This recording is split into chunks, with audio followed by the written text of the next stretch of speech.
வருஷாச்சா? ஓ, அங்கே வச்சு recording already ஆச்சு. நான் ரெடி கால இல்லை. Okay. Hari Om. Let's start with a prayer. Om Samasta Jana Kalyane Niratam Karunamayam Namami Chinmayam Devam Sadgurum Brahma Vidwaram Vasudeva Sutam Devam Kamsa Chanura Mardanam Devaki Paramanandam Krishnam Vande Jagadgurum Tvameva Mata Cha Pita Tvameva Tvameva bandhuscha sakha tvameva Tvameva vidya dravidam tvameva Tvameva sarvam amadeva deva Tvameva sarvam gurudeva deva. Hari Om. We are doing the Panchadashi, chapter 1, and that is the Viveka aspect of the the chapters, first 5 chapters related to the Viveka, and this relates with the Tattva Viveka, where I had to use the discrimination to find out the truth, and that is Tattvam. What is this essential truth? And that requires a Vichara, inquiry, because everything appears to be true, so what exactly is the truth? So how do you define a truth? So truth is defined as Trikala Abhaditam Satyam, that which remains the same in all 3 periods of time alone is the truth. So what about the other one that seems to be there but not remaining the same all the time? It's continuously changing, and that we call it not truth, but it's not the truth, but not untruth also. Untruth is that which cannot be experienced or which cannot be known, like a Vanja Putraha, son of a barren woman. That is absolutely untruth, because there cannot be, because there is a logical contradiction of Vanja Putraha.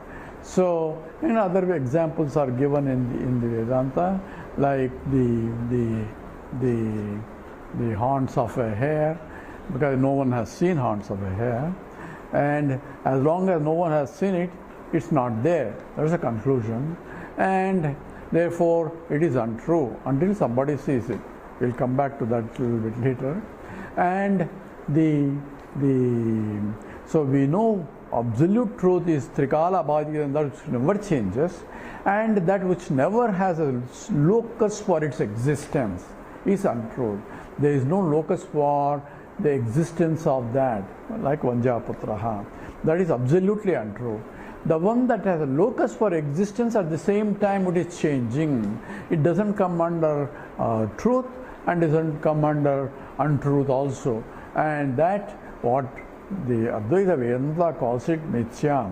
Other philosophers do not agree for it, but they still agree that there is 2 things. One is a changing thing and another is changeless entity. Both they consider as a real, whereas we discriminate that changing things have to be different from a changeless entity. If the ring is changing into a bangle and the bangle is changing into a necklace, the ring and the bangle are true enough for me to wear. Ring utility is different and utility of the bangle is different. So therefore, for transactionally they are real.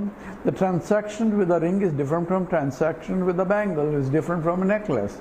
So transactionally they are real, but they at the same time they are changing. I can destroy the ring and make it into a bangle.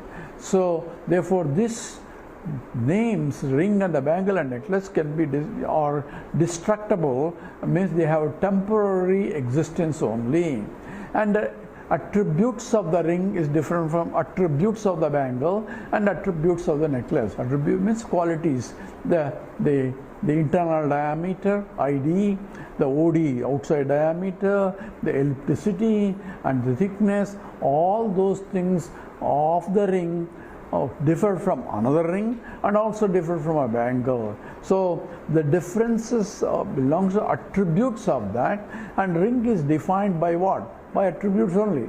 I am seeing a ring. See, essentially what you are seeing is only gold in the form of a ring, and you call it a ring. it's a gold only what you see. And therefore that ring becomes a bangle, it still is a gold only, and ring and a bangle are only Vacharambanam Vikaro Namadheyam. So what the scripture says, it's only Namke Vaste, Namke Vaste, namesake. A ring is a ring and a bangle is a bangle. Ring cannot be bangle, bangle cannot be necklace. All that are valid. This Vividha, different varieties and varieties of ornaments, and everything is nothing but gold. Now, is gold is real or a ring is real? According to other philosophers like Advaita and all that, they think both are real.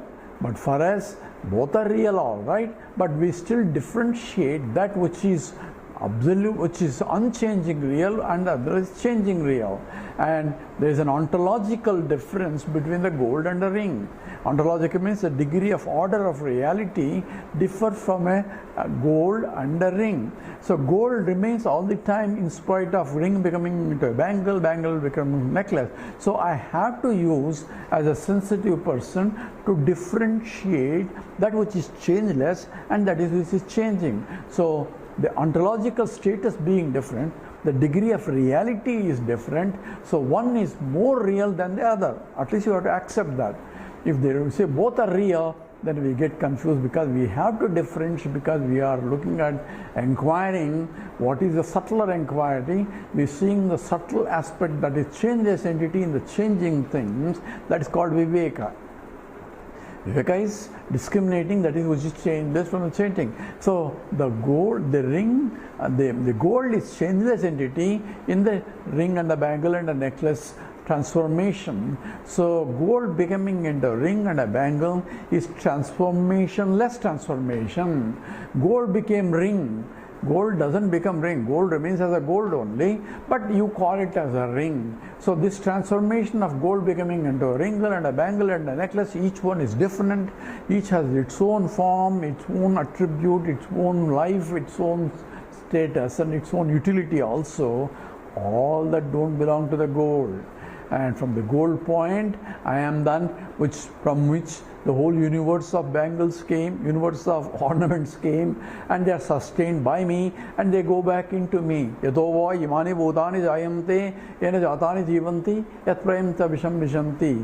The whole universe came by me, sustained by me, and it go back into me. That means it is the material cause for all the ornaments, and this is what the scripture provides. Yada saumya ekena lohamanina sarvam lohamayam vijnata vacharambanam vikaro namadheyam. It's only a transformationless transformation, and that's what Advaita Vedanta calls it, the vivarta. Vivarta means that which appears to be transforming but doesn't transform. So how do I see gold?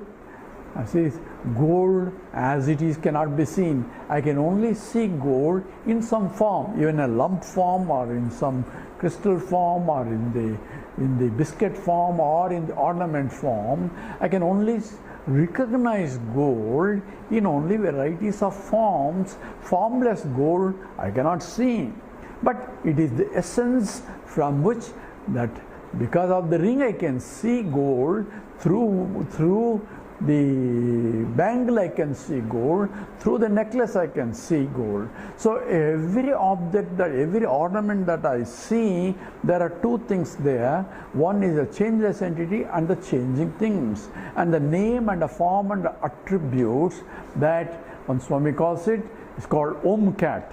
That is Om as though become a cat. Om is OM and CAT, cat. So O stands for objects and M stands for materials. It's made up of material, energy or anything. And C stands for changing all the time.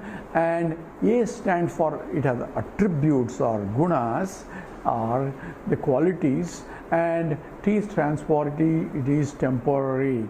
Therefore, it continuously changing. And therefore, every object comes under Om Cat. That means Om itself as though become a changing attribute to temporal Namarupas only. And that is essentially what the world is. And here Vidyaranya takes in the next sloka directly to the nature of the reality. using this example, similar examples, but now using an absolute sense. Thus, we will go into the detail. We'll chant this sloka 3 now.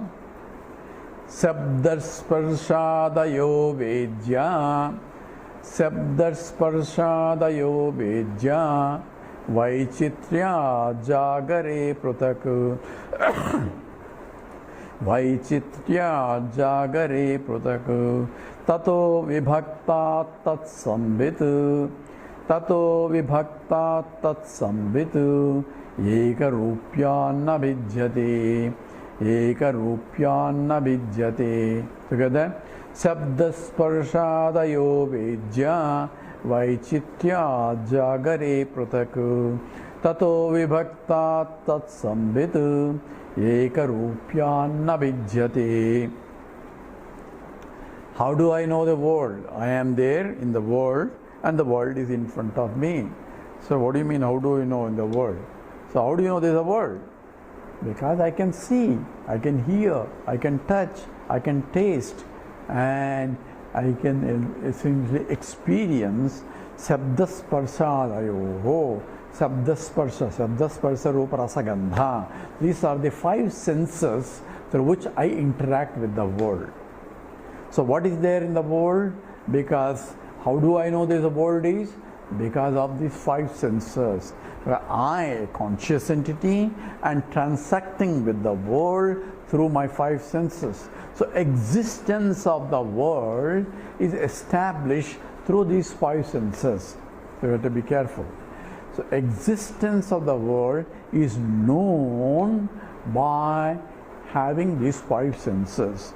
And these 5 senses go out, according to the tradition, 5 senses go out along with the mind and envelop the object, and senses perceive the respect to the sense input, and they bring it back along with the mind, forming a vritti in the mind, a thought in the mind. And a thought in the mind is known because as the thought rises in the mind, conscious entity illumines the thought, and thought is revealed, therefore it becomes a phalavyapti. That means knowledge of the object is known. So vritti vyapti and phalavyapti. That means once I form a thought, and the thought formation is called vritti of the object. So contents of the thought is the object with its attributes. So how do I know? Says normally we use the sense of sight.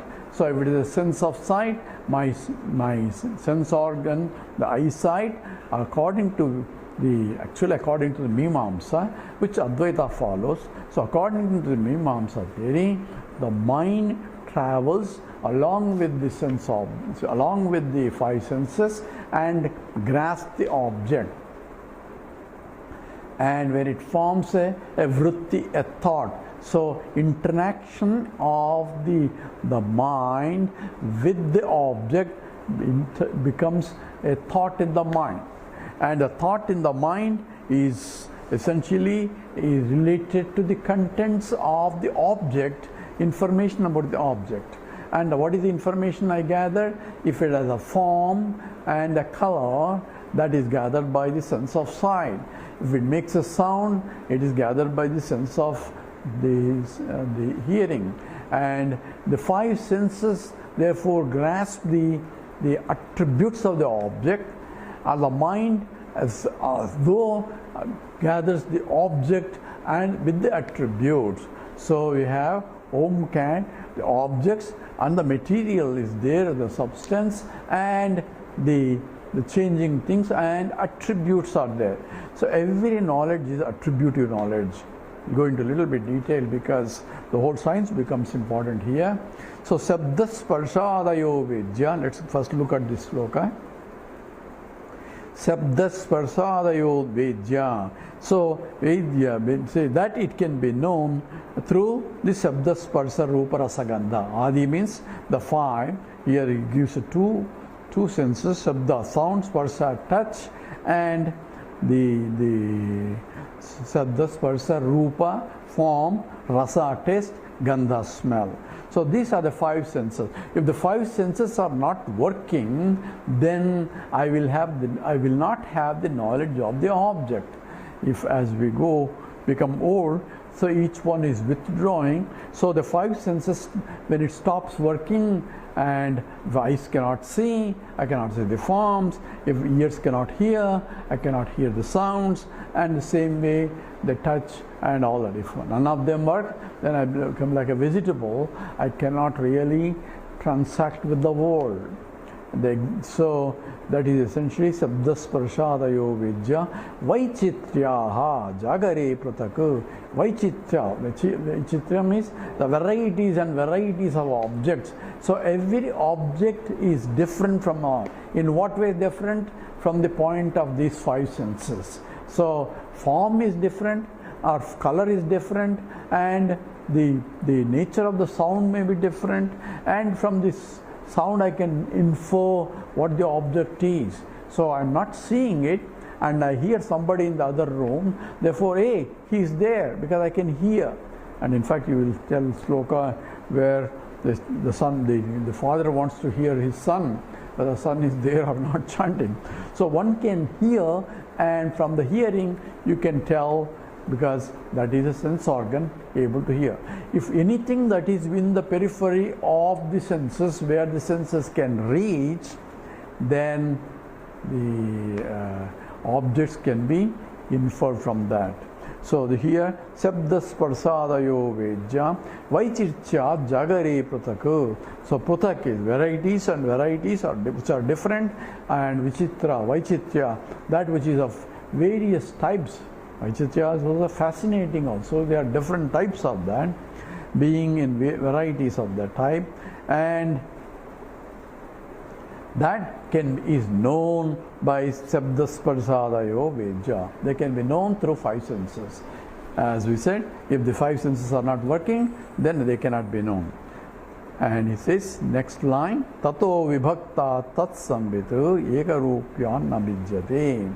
So that which is different from the knowledge of the objects, Sabda Sparsa Rupa Rasayo Vedya, whatever I gathered from the object, the objective knowledge, and that is different from Vibhaktaha, Tat Sambitu, that consciousness that is there, and that is Ekarupaha. Even though objects are different, the conscious entity because of which I am conscious of these objects, various types of objects, and they are the conscious entity is Ekarupaha, and it is only one kind. There is no varieties of consciousness. Even though there are varieties of objects, consciousness is only one, that is Ekarupaha Nabijyate. So there is no difference of any kind. You cannot differentiate consciousness, even though I am conscious of that differentiable objects. So here in the Vaititya Jagare Prakritako, in the waking state. So here he is referring to the waking state number one. How do I know waking state? Because Sabda Sparsa Rupa Rasa Gandhas are operating, and I am able to know the world of objects. Therefore, I am awake, because these are the state of objects that are there in the waking state. So that is, and in every knowledge of the object there has to be a subject knower, and the knower has to be a conscious entity.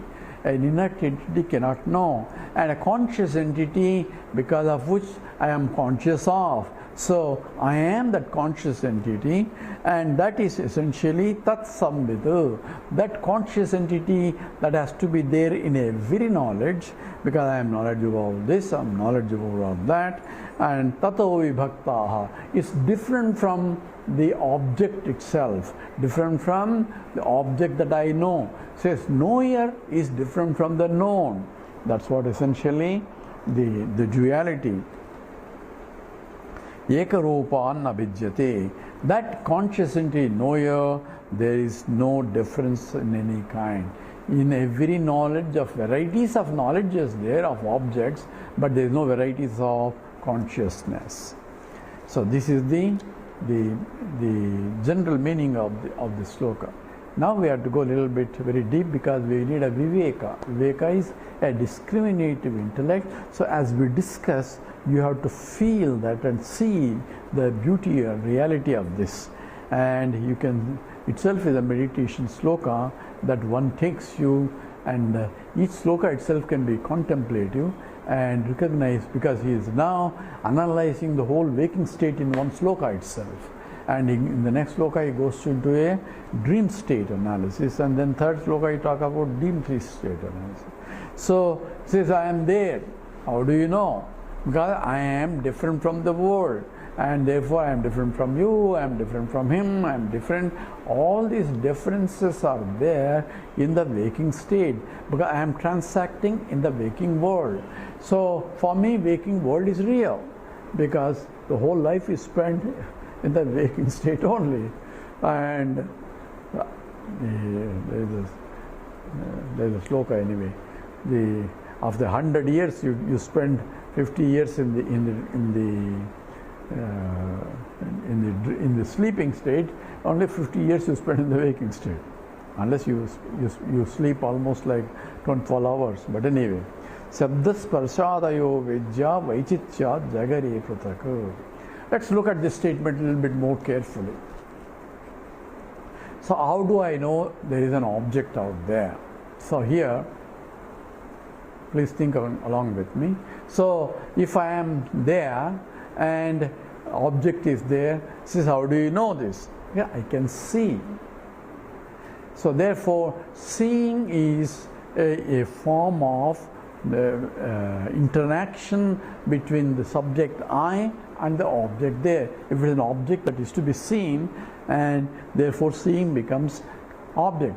I can see. It is a witnessing, there is a witness account, and that is taken for granted as real, because that's what the judges look for. If there is a witness, that means the one who has seen the crime. Here says, I am the one who is seeing, so therefore it is there. Suppose I don't see it. Is it there or not? Let's ask the question. So let's say I am in the pitch dark room, completely dark. I am there sitting alone in a pitch dark room, and then you are outside and shout, say, Sadaji, is there a chair there in that room? You ask. Now what should I answer? He says, I don't know. The chair is there or not. It may be there, it may not be there. He says, I don't know. Why you don't know? Because I cannot see. I cannot see what? I cannot see whether the chair exists, or I cannot see the chair doesn't exist also. So the presence or absence of a chair cannot be mentioned, cannot be certified by me, because I cannot see. Why you cannot see? It's too dark, pitch dark. So therefore, the darkness, even though I am there and the chair may be there, but I cannot see that. I cannot establish, let's be careful, I cannot establish the existence of a chair in the dark room, because it's too dark. Therefore, there is not enough light for me to see. Why do I need a light? Light is the one that illumines the chair, and for me makes me visible, makes me to see. Without the light, I cannot say whether there is a chair. Now suppose there is not really a chair, and I turn the light on. What say? There is no chair here. How do you know? Because I don't see. So I don't see what? I don't see many things, but I say I am not seeing the chair. But do you see, is there a gaga boo there? What do you mean gaga boo there? So I just want to know if you have gaga boo. Before that I could not say whether gaga boo there or not, because it's too dark anyway. But even if it is dark, I won't know gaga boo. But when the light is turned on, I still cannot see. Why? I don't know what gaga boo is. For me to say whether Gaga Bubu is there, I should have prior knowledge of what Gaga Bubu is, and I have to look at the objects, and I know what the attributes of Gaga Bubu, even if I have not seen before. You have described me, Gaga Bubu is 10 feet long, and it is of the nature of all those descriptions you have provided. It's of this color and that color and that color, all that information I have. And when I turn the light on, I'm looking for an object with those description of colors and shapes and all that, to see if there is a Gaga Bubu there, even though I have no knowledge of Gaga Bubu before, but I have enough knowledge through hearing that there is an object by name Gaga Bubu there for me to see. So therefore, the objective knowledge comes whether the existence of an object or non-existence also of an object becomes a knowledge only when I can see whether it exists or not exists. In the pitch dark room, whether it exists or not, I cannot see. Why? There is not enough light. So what is the status of the chair? Is the chair there? I don't know. It may be there, it may not be there. There are only two choices. So it may be there, it may not be there. So the probability of the existence of a chair is 50%, right? Because there are only two choices. So it remains as a probability of its existence or non-existence also at this time, because I cannot see. So if I don't see, the world cannot be established. The probability of the existence of any object is always a 50% for it. It can be there, it may not be there. And there may be objects that are illogically there, like the Vandya Putra. Whether you turn the light on or off, there is no probability of its existence, therefore 100% absent. And it's not indeterminate, it is determinate of its absence, because there is a logical contradiction. Whereas every object becomes an indeterminate until I see. You have to be careful here. So existence of an object becomes only a deterministic knowledge only when I, the conscious entity, interacts with the object and confirms the existence, provided I can see, or I can hear, I can touch. Therefore, its existence is established to 50% to goes into 100% only when my senses, sabda sparshadayo vidya, only my senses are working, and they are working enough, the environment that is enough light for them to work, and for my mind is behind the senses. So even though you may be talking and I may be somewhere else, my mind is somewhere else, you may be showing something, but I cannot see. My eyes may be open, light may be there, but mind is not there. So mind and the senses all are required for me to know the existence of the object. If I don't know the existence of object through the five senses, then is there an object there or not?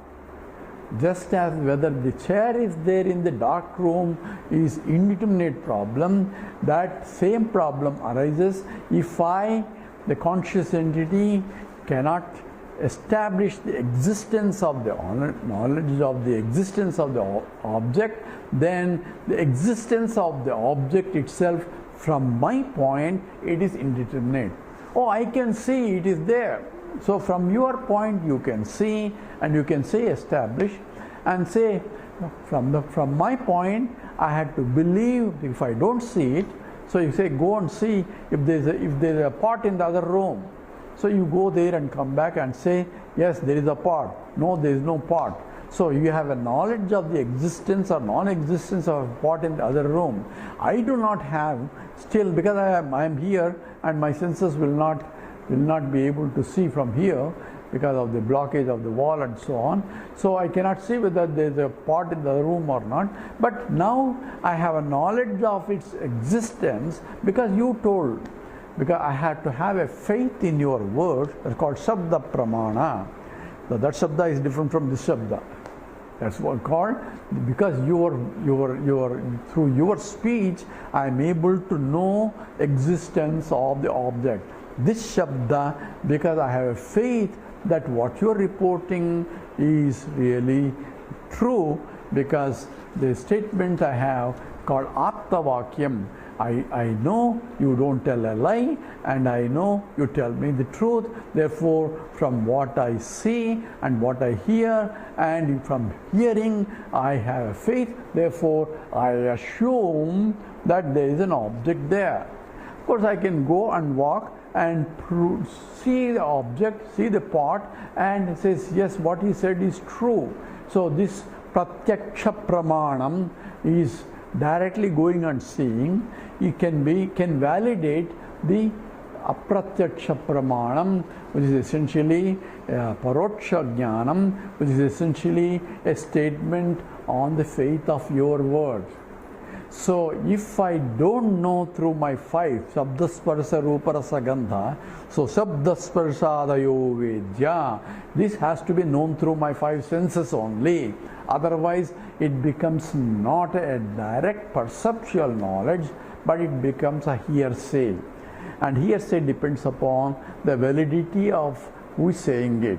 So if it is a reliable source, like when I turn the TV on, a reporter is telling what's happening in Afghanistan or somewhere, and I am not seeing what is happening in Afghanistan, and I don't know what's happening there. I'm sitting here in front of the TV, but I have a faith that the reporter is reporting what he's seeing there. And therefore, because of that, then I can have a knowledge of the existence of things that are there in Afghanistan based on the faith in his words. This faith becomes important where it is called the objective world. I can go to Afghanistan and confirm whether this fellow was telling truth or not. If he is telling the not truth and he is only packaging to satisfy me, then next time I will not have any more faith. Because we see in India all the newspapers, or we don't have faith in them because they are reporting based on their bias, because that's what they are paid for. Not the reporting news, because for whatever they are paid for, they report as a news. It is just a side. But the fact of the matter is, I had to relay, and therefore Shraddha comes into picture in terms of the Vakya. For that Shabda Pramanam is listening to someone else and the making a knowledge out of it. But here Shabda is direct perception, where there is a source of an object, there is an object entity that can be confirmed also, and this is the sound. I can hear somebody making noise in the room, so there is someone there. If nobody is making noise, nothing calm and quiet, then I cannot know if somebody is there. They may be there and sitting quietly, or they may not be there. So it is indeterminate problem. So number one, I need five senses for me to know. Number two, the five senses establish the existence or non-existence of respective object. Eyes can only see forms and colors. Eyes cannot hear. These are called pramana. Pramana is particular means of knowledge, and ears can only hear. Eyes cannot hear. And sense of touch, I may be able to touch and grasp the form also a little bit, but I have to be careful, otherwise like six blind people defining the elephant. Each one is touching one part and say that is the type of elephant. One fellow says it's a long tube touching its the trunk. Other fellow says it's a fat like a globe like touching its stomach, and so on and so forth. But these are because I am not able to get complete perspective by sense of touch the form. But sense of touch will give you that there is an existence of an object out there. And in all these cases, the Pratyaksha Pramana, direct perceptual knowledge, is valid provided two things are required. One is the senses should be able to grasp the particular object. So senses should be able to interact. So therefore, if the colors and forms are there, if it is a formless and a colorless, then eyes cannot see. So if eyes cannot see, if the formless and colorless, do I say there is an object out there? I don't see it, therefore it is not there. That is a stupidity. All I am saying is eyes cannot see, therefore the existence of the object cannot be established by seeing, by eyes. Suppose I cannot see somebody there because the wall is there, but I can hear.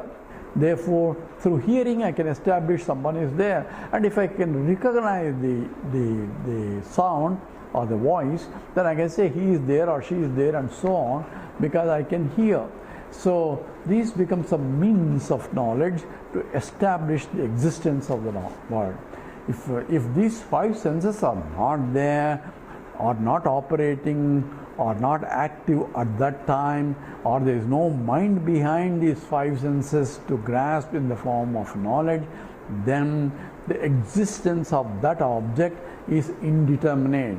Just as in the dark room, chair is there, chair may not be there. 50% probability. So it reduces the probabilistic knowledge only, not a deterministic knowledge. I'm using just the technical words that are familiar for those who are. So determinism means I can know that there is an object, but I cannot know whether there is an object or not. Probability is there, it is not there because I don't know. All this clear, right? Okay, let's go to the next step. Next step is, I don't see an object, it's too dark. How do you know it's dark? I can see. What? You just now said I cannot see anything and it's too dark. Why is it dark? Because I can see. What? I can see that it is dark. How do I see it is dark? What do you mean how do I? It's dark, I can see. What? Through my eyes. I can only see forms and colors. What color is dark? This is strange. So I can see that I cannot see. That's why it's dark. So I can see the darkness, that because of which I cannot know anything. Same way, ignorance, I know. I can see. That means here I know that I don't know. I don't know is the absence of the knowledge. I can see that I know. I know that I don't know, and also I know that I know when I can see. So therefore, the darkness I can see. What else I can see in the pitch dark? Are you there? Someone asked. Of course I am there. You just now said that you cannot see anything. How do you know you are there? Can you see yourself to prove that you are there? I don't need to see myself to prove that I am there. I don't need to hear you to establish that I am there. I am there even if you deny my own existence here. Even the whole world can deny my existence, that I know I am there, because I am self-conscious and self-existent entity. I don't need any pramana or a means of knowledge to establish that I am there and I am conscious entity. I need a pramana, a Vedanta pramana, to know the nature of that I am is not this, because I take I am this. That's a different problem. So therefore, in the pitch dark room, I know I am there, I know the darkness is there, but I know I do not know anything else. And the same thing happens in the deep sleep state to some extent, and we will go into that analysis. So we are still analyzing this Sabdasparsadayo Vidya Vaititya Jagare Prataku. We haven't come to that second line, even Tato Vibhaktat Samvitu Ekarupyanna Bhinjate. This requires an analysis of what exactly I see when the light is turned on, and that is essentially how perception occurs. But if I do not see the five senses, then the world itself becomes indeterminate. You may say that you see, but I don't see you. If my five senses are not there, I cannot hear you, I cannot see you, I cannot touch and know. My sense is that your existence itself is indeterminate. How about the rest of the world? So I am the only subject from my point, and I am the one that has to confirm the existence of the object either through one of the pramanas, direct perceptual knowledge, or through Shastra Pramana, or through the Sabda Pramana, and so on and so forth. We'll go into more detailed analysis of this, because this is a clutch of the problem, and Vidyaranya brushes through and comes back. But if you understand deep enough, the whole Panchadashi itself is known also. With this, we stop here and we do the Purnamada sloka. Om Purnamada Purnamidam Purnat Purnamudachyate Purnasya Purnamadaya Purnameva Vasishyate. Om Shanti Shanti Shanti. Harihi Om Sri Gurubhyo Namaha. Harihi Om. Tapasya?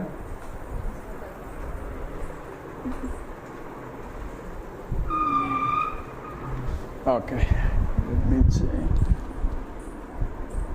It's what up? You say, are you sure you want to end the broadcast? And you say, yes. And close this. You want to close it.